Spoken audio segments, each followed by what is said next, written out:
નમસ્કાર વિદ્યાર્થી મિત્રો. ધોરણ 9ના સંસ્કૃત વિષયના ચેપ્ટર નંબર 17 આચાર્ય ચરક એનો આજે આપણે બીજો ભાગ ભણવા જઈ રહ્યા છીએ. પહેલા ભાગની અંદર આ પાઠની પ્રસ્તાવના, આયુર્વેદ શાસ્ત્રનો મહિમા, ઔષધ વિજ્ઞાન, ભારતના પ્રાચીન વિદ્યા ક્ષેત્રોની વિશેની ચર્ચાઓ, સમગ્ર મેડિકલ સાયન્સ એ આપણા ભારતના ઋષિમુનિઓ દ્વારા સમગ્ર વિશ્વને મળ્યું છે એ બાબતનો પરિચય અને આચાર્ય ચરક ઋષિનો પરિચય આપણે મેળવ્યો. હવે બીજો ભાગ જે છે એ બીજા ભાગની અંદર તો આચાર્ય ચરક ઋષિ દ્વારા લખવામાં આવેલો ચરક સંહિતા નામનો જે ગ્રંથ છે, આ ગ્રંથનો પરિચય અને આ ગ્રંથની અંદર કેટલા પ્રકરણો છે, કેવા કેવા પ્રકારના નિદાનોની વાત છે, કેવા કેવા ઋષિએ ઉપદેશો આપ્યા છે, ચરક ઋષિના ઉપદેશો દ્વારા માણસ કેવી રીતે નિરોગી રહી શકે છે, આ બધી બાબતોનો ચરક ઋષિ કેવું માનતા હતા કે જો માણસ નિરોગી રહે, જો માણસને કોઈ પ્રકારનો રોગ જ ન થાય તો કોઈ દવાની આવશ્યકતા જ ના રહે. અને એના માટેથી માણસે નિરોગી શરીર રાખવા માટેની તકેદારી રાખવી જોઈએ. આ બાબતનો આ ઋષિ દ્વારા લોકોને ઉપદેશો, ઘણા પ્રકારના ઉપદેશો આ ગ્રંથની અંદર એમણે આપ્યા છે. માણસ નિરોગી પોતાના શરીરને કેવી રીતે રાખી શકે છે અને કદાચ કોઈ પ્રકારનો રોગ આવ્યો તો એ રોગનું નિરાકરણ કેવી રીતે થઈ શકે છે, આ બધી બાબતોનું આ ગ્રંથની અંદર સુંદર રીતે નિરૂપણ કરવામાં આવ્યું છે. હવે આપણે જો વાત કરીએ તો ચરક ઋષિ અહીંયા દર્શાવ્યા છે. એમનો આશ્રમ છે. ઋષિમુનિ અલગ અલગ ઔષધિઓમાંથી દવાઓનું નિર્માણ કરે છે અને અહીંયા અલગથી એક પુસ્તક દર્શાવ્યું છે જે ચરક સંહિતા છે. હવે આપણે ચરક સંહિતા ગ્રંથનો પરિચય મેળવશું. અહીંયા સુધી આપણે ભણ્યા હતા કે ભાઈ ચરક નામના પ્રસિદ્ધ આચાર્ય ઈસવીસન 1લી શતાબ્દીમાં આયુર્વેદના મહાન પંડિત હતા. તે કનિષ્ક રાજાના રાજવૈદ્ય હતા. અસ્ય આચાર્યસ્ય, આ આચાર્યનો ચરક સંહિતા નામનો સુપ્રસિદ્ધ ગ્રંથ છે. આયુર્વેદના પ્રાચીન વિશ્વવિખ્યાત ગ્રંથોમાં આ ગ્રંથની ગણના થાય છે. ત્યાં સુધી આપણે અભ્યાસ કર્યો. હવે આપણે આગળ વધીએ તો અસ્મિન ગ્રંથે, હવે આ માત્ર ને માત્ર અહીંયા સુધી ચરક ઋષિની અને એમની વાત હતી. હવે ચરક સંહિતા ગ્રંથનો પરિચય આ પાઠમાંથી આપણે શીખવાનો છે અને જાણવાનો છે. તો અસ્મિન ગ્રંથે, આ ગ્રંથમાં સૂત્રસ્થાનમ, નિદાનસ્થાનમ, વિમાનસ્થાનમ, શારીરસ્થાનમ, ઇન્દ્રિયસ્થાનમ, ચિકિત્સાસ્થાનમ, કલ્પસ્થાનમ, સિદ્ધિસ્થાનમ ચ ઇતિ અષ્ટૌ પ્રકરણાની સંતિ. આ ગ્રંથમાં સૂત્રસ્થાન, નિદાનસ્થાન, વિમાનસ્થાન, શારીરસ્થાન, ઇન્દ્રિયસ્થાન, ચિકિત્સાસ્થાન, કલ્પસ્થાન અને સિદ્ધિસ્થાન આવા 8 પ્રકરણો છે. એટલે કે આ ગ્રંથ 8 પ્રકરણોમાં વિભાજિત છે. એતેષુ સર્વેષુ પ્રકરણેષુ, આ બધા જ પ્રકરણોમાં સંમિલ્ય કુલ મેળવીને 20 ઉત્તર 100, 100 એટલે 100 અને ઉત્તર એનાથી ઉપર 20 એટલે ટોટલ 120 અધ્યાયા સંતિ. આ 8 પ્રકરણના ભેગા કરીએ તો કુલ 120 અધ્યાયો છે. આ ગ્રંથમાં કુલ 8 પ્રકરણો છે. આ 8 પ્રકરણોના અહીંયા નામ આપ્યા છે અને આ 8 પ્રકરણોમાં બધા મળી અને કુલ 120 અધ્યાયો છે. અસ્ય ગ્રંથસ્ય પ્રમાણમ, આ ગ્રંથનું પ્રમાણ દ્વાદશસહસ્રશ્લોકાત્મકં વર્તતે. દ્વાદશ એટલે 12, સહસ્ર એટલે 1000, શ્લોકાત્મકમ આ ગ્રંથમાં કુલ 12,000 જેટલા શ્લોકો છે. કેટલા થયા? 12,000 શ્લોકો. એટલે આ ગ્રંથની એમ કહીએ ને તો એ ગ્રંથનું કદ બહુ મોટું ગણાય. 12,000 શ્લોકો છે આમાં. અત્ર અહીંયા પ્રાયઃ મુખ્યત્વે સહસ્રદ્વયમ ઔષધયોગાનાં વિસ્તૃતમ વ્યાખ્યાનમ અસ્તિ. અત્ર એટલે અહીંયા, પ્રાયઃ એટલે મુખ્યત્વે, સહસ્રદ્વયમ એટલે કે 2000, ઔષધયોગાનામ 2000 અલગ અલગ ઔષધિઓનું અને એમના મિશ્રણોનું વિસ્તારથી વ્યાખ્યાન છે. એટલે કે આ ગ્રંથની અંદર 2000 ઔષધિઓનું વ્યાખ્યાન, વિસ્તારથી વ્યાખ્યાન આપેલું છે. અસ્મિન વ્યાખ્યાને, અને આ વ્યાખ્યાન જે આપેલા છે એ વ્યાખ્યાનોમાં જ્વર, રક્તપિત્ત, ઉન્માદ, અતિસાર, પ્રમેહ આદિ નામ. અસ્મિન વ્યાખ્યાને, આ વ્યાખ્યાનમાં જ્વર એટલે તાવ. હવે એ ખાલી તાવ એટલે કોઈ એક જ નહીં, જેટલા પ્રકારના તાવ હોય એ બધા પ્રકારના તાવોનું, એટલે કે તાવ. રક્તપિત્ત, પહેલાંના સમયમાં રક્તપિત્ત નામનો રોગ થતો, એ રક્તપિત્ત. ઉન્માદ એટલે ટેન્શન, એટલે આપણે અહીંયા એને બ્લડ પ્રેશરની તકલીફ કહી શકીએ. અતિસાર એટલે મરડો થઈ જવો. પ્રમેહ એટલે ડાયાબિટીસ વગેરેના, તેમજ ઉદર એટલે પેટના, શિરો એટલે મસ્તકના, હૃદયાદિનામ અને હૃદયના, આદિનામ એટલે વગેરેના રોગાણામ બધા જ પ્રકારના આમાં આપેલા જે અત્યારે તાવ, રક્તપિત્ત, બીપી, ડાયાબિટીસ અને મરડો, પછી પેટના, માથાના અને હૃદયના વગેરે રોગોનું નિવારણ અને વિનાશકાની, એનો જડમૂળમાંથી નાશ કરવો વગેરેનો ઔષધાની, આ બધાની દવા ઉલ્લિખિતાની સંતિ, દવાઓ લખેલી છે. આ વ્યાખ્યાનોમાં જ્વર એટલે કે તાવ, રક્તપિત્ત, બીપી, ડાયાબિટીસ, અતિસાર એટલે મરડો, પેટના, મસ્તકના અને હૃદયના, ઉદરના એટલે પછી ઉદરની અંદરના, પેટની અંદરના થતા બધા જ રોગો, ફેફસા હોય, કિડની હોય કે આંતરડા હોય, પિત્તાશય હોય કે કોઈ પણ પ્રકારના પેટના જેટલા પણ રોગો હોય એ, મસ્તકના એટલે પછી માથાના, તો મગજના પણ હોઈ શકે, આંખના, કાનના, નાકના, ગળાના, આ બધા પણ હોઈ શકે. હૃદયના એટલે કે હૃદય સાથે જોડાયેલી બધી નસોનું અને હૃદયનું, આ બધાનો રોગોનું નિવારણ અને એનો વિનાશ એટલે કે એનો નાશ, એ રોગને નાશ કરી નાખવો, આ બધી ઔષધિઓનું વિસ્તારથી આ વ્યાખ્યાનોમાં વર્ણન કરેલું છે.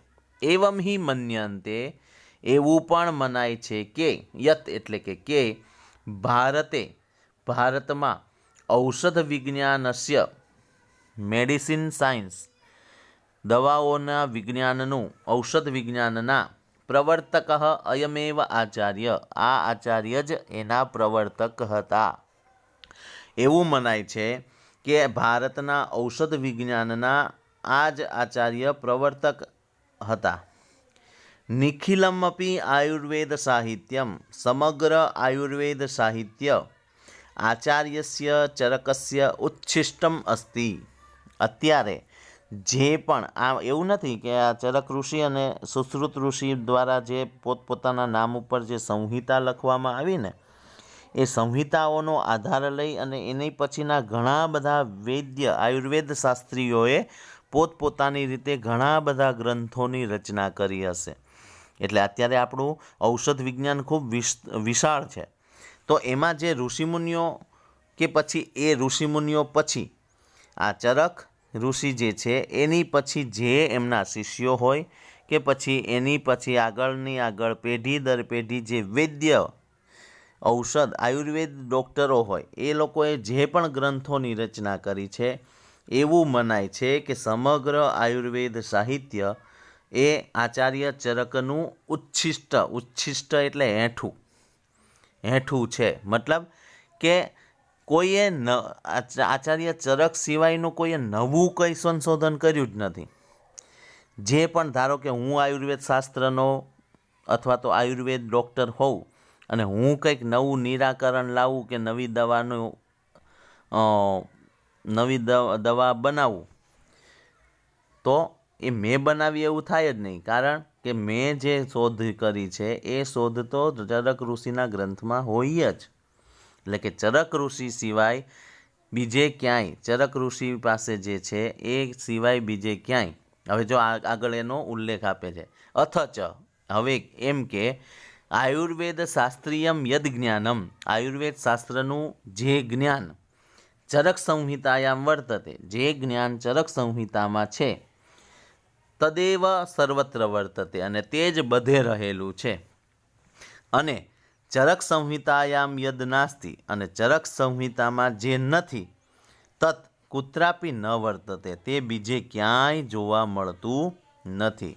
કહેવાનો ભાવ શું છે કે ભાઈ ચરક સંહિતા ચરક ઋષિ આખું સમગ્ર એવું મનાય છે કે આયુર્વેદ સાહિત્ય છે ને એ આચાર્ય ચરકનું જ બધા હેઠું છે. મતલબ કે એમ નથી કહેતા કે ભાઈ તું આનું ચાવેલું હું કામ તું ચાવે છે, એનો મતલબ કેવો કે ભાઈ આને આ સ્ટેટમેન્ટ આપ્યું તો તારે એનું એ સ્ટેટમેન્ટ આપવાની ક્યાં જરૂર છે.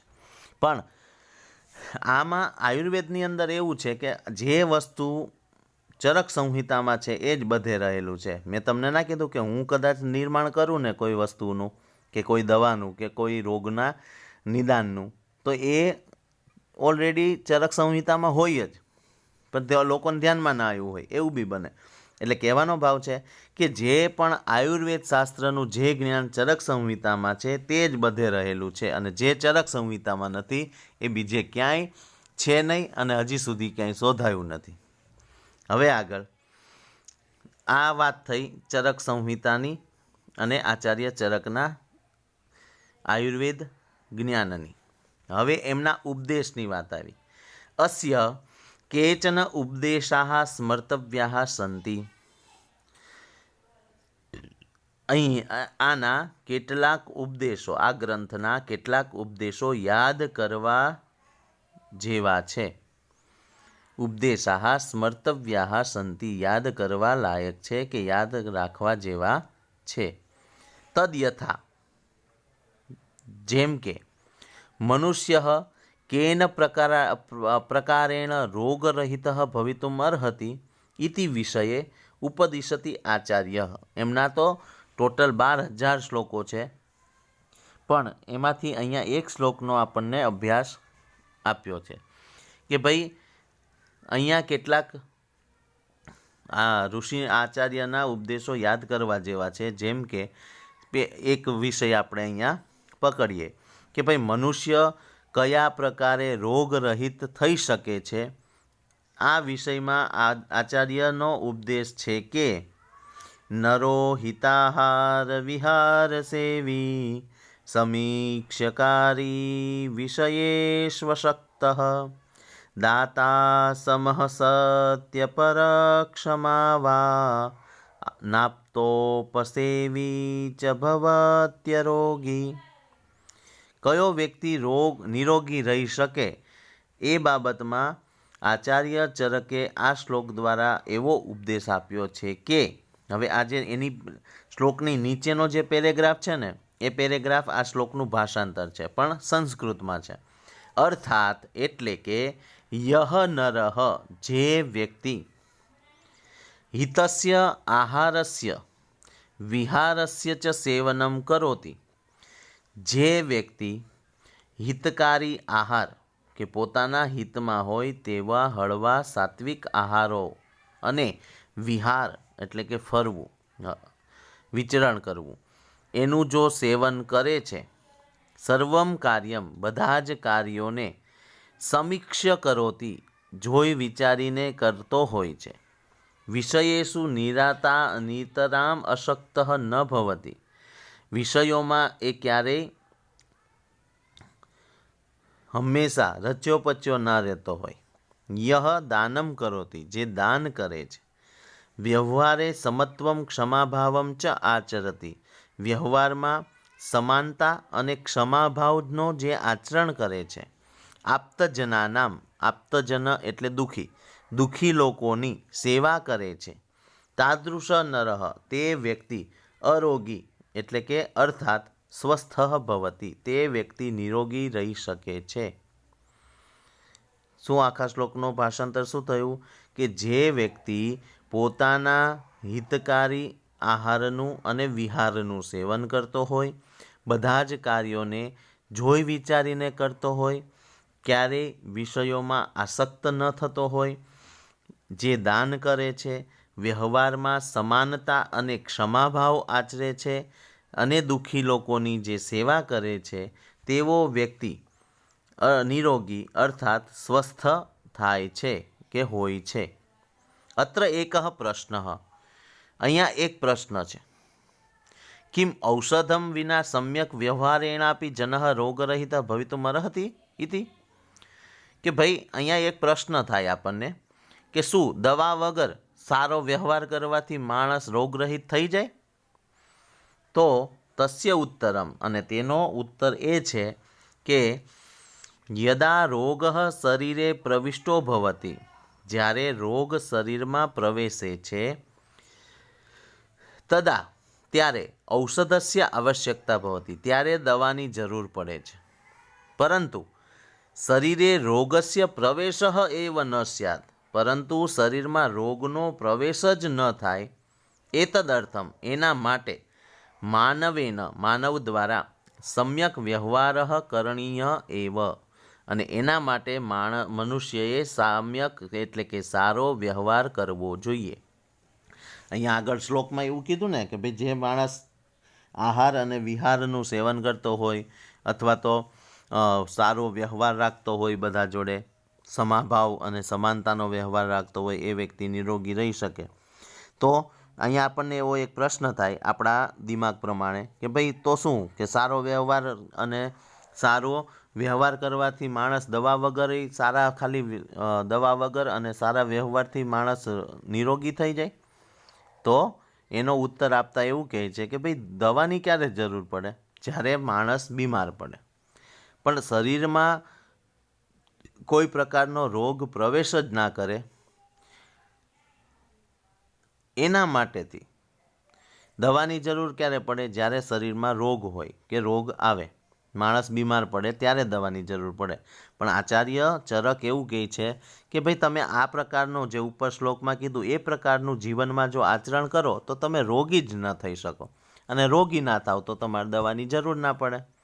એટલે માણસે સ્વસ્થ રહેવા માટે સારો વ્યવહાર કરવો જોઈએ અને વ્યવહારસ્યાપી અને વ્યવહારનો પણ સ્વાસ્થ્ય પ્રભાવો ભવતી સ્વાસ્થ્ય ઉપર પ્રભાવ પડે છે.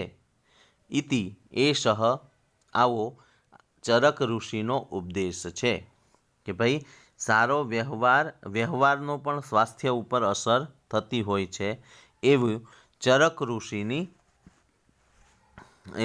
ઋષિનો ઉપદેશ છે. ઓકે, હવે ટિપ્પણી અને એ સ્વાધ્યાય જે છે એની તો આપણે ચર્ચા હું તમને PDF મોકલીશ એટલે એમાંથી થઈ જશે. પણ આપણે કરી લઈએ થોડીક કે MCQ લખવાના છે,